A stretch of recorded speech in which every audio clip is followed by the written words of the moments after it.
포도를 좀 공부했어요, 이번 주간에. 생각보다 포도가 종류가 많더군요. 생식용 포도, 우리가 주로 먹는 포도와 포도주를 만드는 포도, 이렇게 크게 나눌 수 있겠더군요. 오늘 우리가 교동문으로 읽은 기드온의 아들들 중에 요담이라는 아들이 긴 얘기 설명이 필요합니다마는 나무나라의 우화를 소개해요. 그 동족들에게 가서. 그 중에 한 구절을 같이 읽어볼까요? 사사기 9장 13절 시작.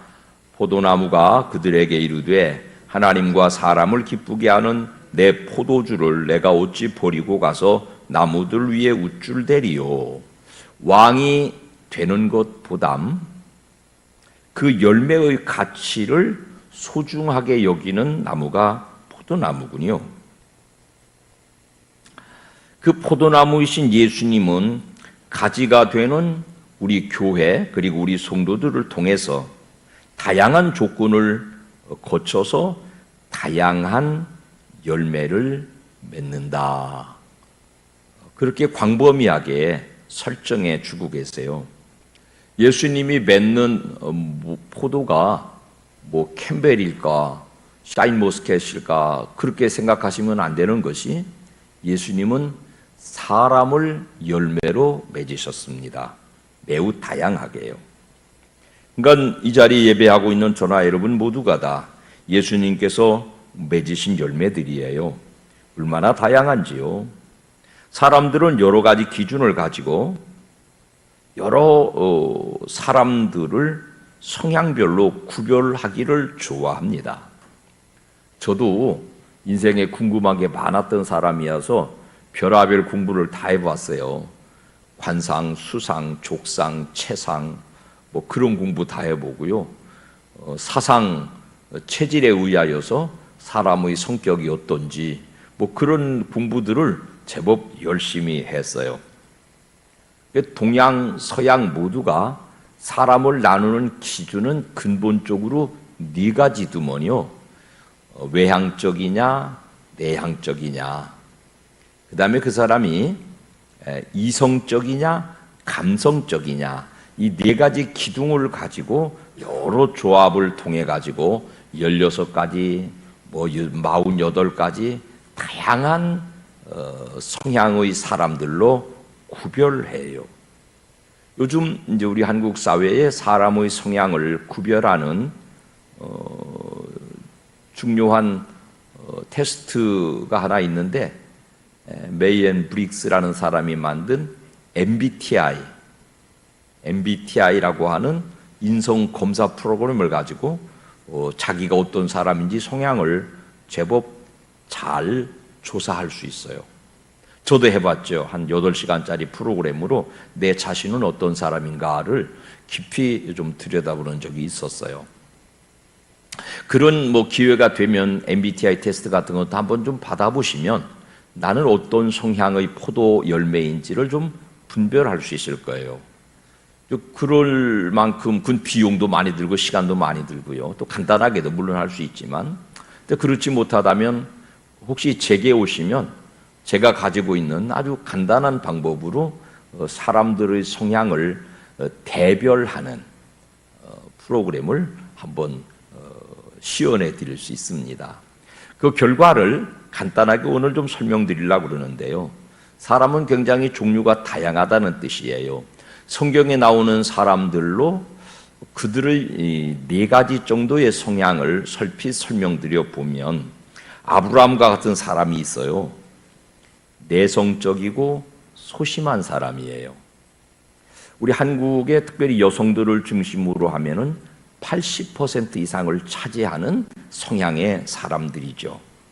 하나님이 이 사람을 어떻게 다루셨느냐 하면은 본토와 친척과 아비의 집을 떠날 때 용감하고 대담불쌍하게 툴툴 털고 떠날 수 있는 사람이 아니에요. 혼자 어떤 일을 독단적으로 결정하고 거침없이 실행할 수 있는 성향이 아니에요. 내가 뭘 결정하고도 주변에 있는 권위자가 누군가가 그 내 결정을 승인해 주어야 움직이는 사람이에요. 그러니까 본토와 친척과 아비 집을 떠날 때는요, 갈대아 우르를 떠날 때는요, 아버지 손에 붙들려서 하란까지 와요. 혼자는 못 가는 사람이에요. 하란에 와서도 하나님이 그의 최종 목적지를 가나안으로 정하셨거든요. 하란에서 가나안 땅까지 갈 때는요, 아버지 없이 자란 조카 롯, 이 사람은 진취적이겠죠. 주도적일 수 있겠죠. 그러니까 조카 손 붙들고 가나안까지 와요. 한 발짝 한 발짝 내딛는 것이 굉장히 조심스러운 사람이에요.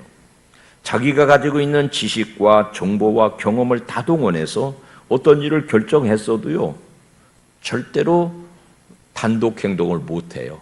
목사님, 이렇게 하면 맞아요? 여보, 이게 옳아요? 꼭 누군가의 승인이 필요한 사람들이죠. 남 앞에 잘 서지 못합니다. 이런 분들이 늘 우리에게 들려주는 말은요, 목사님, 저는요, 앞장서는 건 참 힘들어요. 뒤에서 돕는 거 제가 할게요. 어떤 일을 공격적으로 추진하기보다는 무엇이 옳아도 그 옳은 지향을 향해서 걸어가기보다는 내가 이렇게 하면 남들이 어떻게 생각할까? 인간관계, 사람과 관계가 무질서해지는 것을 굉장히 경계하는 사람들이에요. 남에게 부담 주지 않으려는 아주 착한 심성들이죠. 교회 안에 이런 분들은 지도자가, 목회자가, 담임 목사가 아주 세심하게, 자상하게, 따뜻하게 이끌어 주어야 되는 분들이에요. 참 착하고 순종이 잘 되는 교회 안에 대부분의 성도님들이 가지고 있는 성향입니다. 이것도 굉장히 중요한 한 종류의 포도예요. 그 다음에 두 번째 구약의 대표적인 인물 중에 하나, 모세를 여러분께 좀 소개해드려 보면 이 사람은 굉장히 신중한 사람이에요. 시내산에 올라갔는데, 호렙산에 올라갔는데 나무에 불이 붙었는데 타지 않아요. 신비한 현상이잖아요. 그러면 자기가 가지고 있는 지식체계, 판단의 체계, 어떤 자기가 가지고 경험치로 쌓아온 모든 세계가 무너지는 게 맞잖아요. 안 무너져요. 그리고 저게 뭐지? 내가 가까이 가서 보리라. 그리고 저벅저벅 그 불타지만 없어지지 않는 나무를 향해 걸어갔어요. 그 다음에 그 앞에 섰을 때 눈으로 보이는 것만이 아니라 신령한 초월적인 소리가 들려왔어요. 너 발에서 신을 벗어라. 여기는 거룩한 땅이다. 그러면은 신령한 신비한 현상이 중첩됐으면 자아가 깨져야 맞잖아요. 엎드려져야 맞잖아요. 근데 엎드리지 않아요. 고개를 하늘을 향해 쳐들고 누구십니까? 도대체 말씀하시는 분이 누구십니까? 그러니까 이제 하나님이 말씀하시기를, 애기놈, 나는 나야. 에고에이미. 우리가 지금 요한복음의 그 에고에이미 7구절을 이 사순절 기간 동안에 탐구해 가고 있는데요. 나는 나야. 나는 포도나무야. 나는 길과 빌과 길이요 진리요 생명이야. 나는 부활이요 생명이야. 이게 하나님이 자기 선언하는 기회를 만들어요. 거꾸로 지지 않으니까, 야, 이 가짜는 거사, 너 손에 뭐 들었냐? 지팡이요. 던져봐라. 던졌더니 뱀 됐어요. 무섭잖아요. 그 사막의 뱀은 주로 독사니까. 집어라. 다시 집으니까 다시 지팡이 됐어요. 자, 보여주고 들려주고 체험시켜 주었어요. 그런데도 자아를 깨뜨리지 않아요. 아직도 이게 뭐지? 라는 의문을 풀지 않아요. 마지막으로 너 손을 품 안에 넣어봐라. 꺼내봐라. 문둥병이 났어요, 손에. 다시 넣어봐라. 꺼내봐라. 깨끗하게 나왔어요. 그런 신비 체험을 3중, 4중을 하고 나서도 출애굽기 4장 14절, 13절 시작. 모세가 이르되 오 주여 보낼 만한 자를 보내소서. 여전히 그 신비의 주체이신 하나님을 고절하고 있습니다. 아주 까다로운 사람이에요. 남의 의견에 절대로 내 의견을 굽히지 않는 사람이에요. 내가 옳은 것이 끝까지 옳은 사람이에요. 하나님 이 사람을 쓰시기 위해서는요, 아브라함 같으면 자상하고 따뜻하게 가르치고 이끌어가면 순수하게 따라가는 사람이에요. 모세 같은 사람은 그거 안 돼요. 끝까지 내가 옳은 사람이에요. 아주 까탈스러운 사람이에요. 그래서 왕궁에다가 집어넣어서 40년 학문을 시키고, 그래도 그 까다로운 것이 깨지지 않으니까 끄집어내다가 광야에서 40년 양치기로 또 훈련을 시키세요. 80년 훈련을 하고 라스트 테스트에 이게 마지막 시험이에요. 그 깨지지 않아요. 이런 지난한 훈련 과정을 거치지 않고 까다로운 사람은요, 공동체를 아주 무기력하게 만듭니다. 공동체 안에 언제나 문제를 야기시키는 사람이 됩니다. 대부분의 이런 사람들은요, 평생 까다로운 자아를 벗어나지 못해서 스스로 자기 신상을 긁고 가정 구성원들과도 갈등을 일으키고 교회 안에서도 언제나 내가 옳기 때문에 남과 화합하지 못하는 사람으로, 늘 이 사람의 중요한 역할은 기도하거나 전도하거나 예배하는 데는 그저 방관자고, 이 사람의 중요한 역할은 회의입니다. 주장하고 끝까지 까탈을 부리고, 이것이 이 사람의 중요한 역할이에요. 전체 인구의 한 10%쯤 된다고 가정해요. 10사람 중에 한 사람쯤이 되는 거죠. 그러니까 어떤 회의가 마련됐는데 구성원이 한 10사람쯤 된다. 그럼 비율적으로 꼭 문제를 일으키는 한 사람이 있어요. 그것도 예수 그리스도라고 하는 포도나무가 맺는 포도 종류 중에 하나예요. 맺어진 열매 중에 하나예요. 그런 포도와 더불어서 우리가 포도원 이루어가는 것이에요. 뭔지를 자꾸 묻고 따지는 성향이 있는 사람들은 그러므로 철저한 자기 훈련이 있어야, 자기의 정당성을 넘어서야, 이것이 옳은데라고 하는 것을 마침내 포기해야 하나님의 손에 붙들려서 모세처럼 위대하게 쓰임받을 수 있습니다. 그 과정이 없으면 평생 회의용 성도, 평생 불평, 불만, 고절, 거역하다가 쓰임받지 못하고 버림받게 됩니다. 그런 사람도 교회 안에, 포도원 안에 중요한 한 종류로 자리 잡고 있습니다. 신약의 두 사람을 대표적으로 설명드리면, 베드로라는 사람이 있어요. 열매가 뭘까요?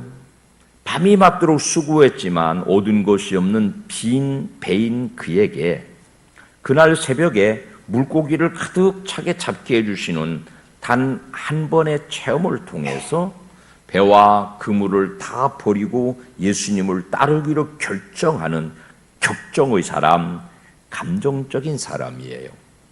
이 사람은 자기도 감동을 잘 받지만 남에게 감동을 잘 주어요. 한 번 설교로 3,000명씩을 회개시키는 격정의 사람, 감정의 사람, 다른 사람들에게 굉장한 동기를 부여하는 사람이에요. 근데 이 사람은 그 결단이 끝까지 지속되지를 못해요. 베드로와 같은 성향의 사람을 사교형 사람 그렇게 부르는데요. 사람을 좋아해요. 그 주변에 늘 사람이 있어요. 그리고 사람을 좋아하고 사람을 챙기느라고 과업을 놓치는 경우가 많아요. 사람 때문에 어떤 일을 잘 추진하지 못해요. 이러면은 저 사람이 상처받을 텐데, 이 사람 딱한 형편을 두고 내가 어떻게 일하러 가지? 이런 성향의 사람이에요. 사람 좋아하는 사람. 사람 때문에 일에, 본업에 좀 소홀하는 사람. 친구 좋아하는 사람. 감정이 아주 풍부한 사람. 설교 한 편으로 3,000명을 회개시키지만은 그런 결단을 가지고 주님 앞에 죽는 데라도 주님과 같이 가겠습니다, 이렇게 호언장담했지만 주님 십자가에 달리는 자리에서는 꽁무니 빼는 사람, 용두삼이 그렇게 말하죠. 그런 사람, 뒤끝이 좀 흐린 사람. 마지막 바울 같은 사람은요, 매우 주도적이고 목표 지향적인 인물. 그러니까 아브라함과 모세가 조금 대척점에 서 있고요, 바울과 베드로가 조금 대척점에 서 있어요. 바울은 과업 중심적인 사람이에요. 영어로 task oriented 그런 말을 쓰는데, 어떤 목적을 정하면 아주 불같이 전진하는 사람이죠. 그러는 성향을 가진 사람들은 주변에 상처받는 사람들이 생겨요. 제가 만들은 말 중에 목회를 잘하는 사람들은 싸가지가 좀 없어, 그렇게 제가 말을 만들었어요. 어려운 말인데요, 목표 지향적인 사람이라야 교회를 규모 있게 세워나갈 수 있거든요.